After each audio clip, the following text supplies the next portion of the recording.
एक गांव में जग्गू नाम का व्यक्ति अपनी मां सावित्री के साथ रहता था।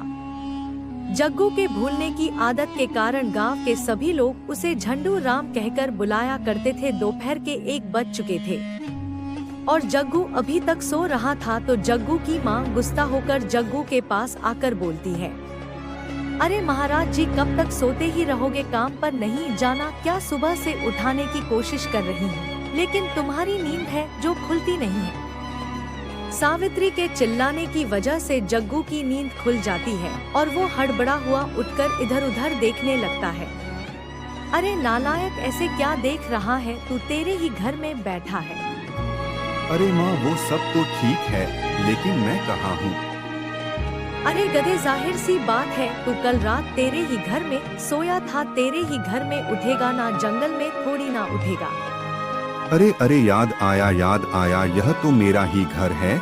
लेकिन माँ, आपने मुझे इतनी सुबह सुबह क्यों उठा दिया? अरे गधे, नाश्ता करके अब क्या करेगा?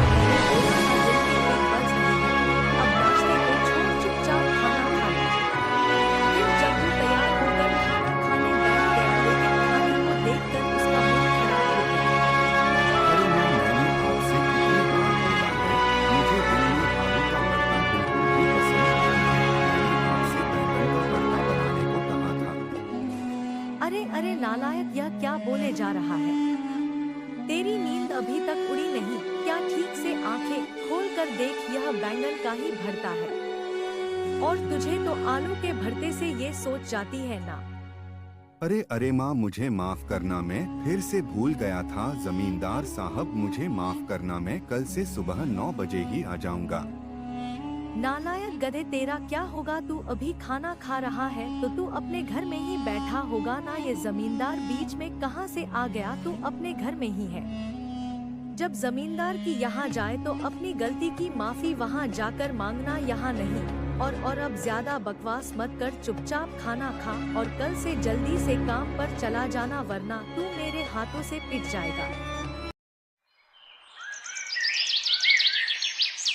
अगले दिन सुबह जग्गू जल्दी से तैयार होकर जमींदार के यहाँ जाने के लिए निकल जाता है। वो कुछ दूर ही चला था कि तभी 2 गांव वाले जग्गू को देखते हैं। अरे भाई जग्गू दास जी, क्या हाल चाल है तुम्हारे? आज सुबह सुबह कहाँ काम पर जा रहे हो? हाँ रमेश भाई, जमींदार साहब ने मुझे सुबह 9 बजे ही काम पर बुलाया था, इसलिए मैं जल्दी उठकर काम पर जा रहा हूँ। आजकल क्या है ना, उनका काम बहुत ही बढ़िया चल रहा है। लेकिन जग्गू भाई, अभी तो सुबह के 8:30 ही बजे हैं। आधे घंटे पहले क्यों जा रहे हो? अरे रमेश भाई, समय से पहले काम पर जाना अच्छी बात होती है। रमेश के पास बैठा बंटी बोलता है। अरे भाई रमेश, क्यों डांग खींच रहे हो? जग्गू भाई साहब की जग्गू जी, आपको पता है रमेश जी आपकी टांग खींच रहे हैं। क्या आपको इस बात का पता नहीं चल रहा है? नहीं नहीं रमेश, मेरी टांग नहीं खींच रहा। इसकी तो क्या है ना, मजाक करने की पुरानी आदत है। तो फिर वापस अपने घर चले जाओ। 3 घंटे बाद काम पर जाना, क्योंकि अभी 2 सुबह के 6 ही बज रहे हैं। जमींदार साहब तो अभी सो रहे होंगे और तुम वहां जाकर उन्हें सुबह सुबह उठा दोगी तो हो सकता है वह तुमसे नाराज हो जाएं और तुम्हें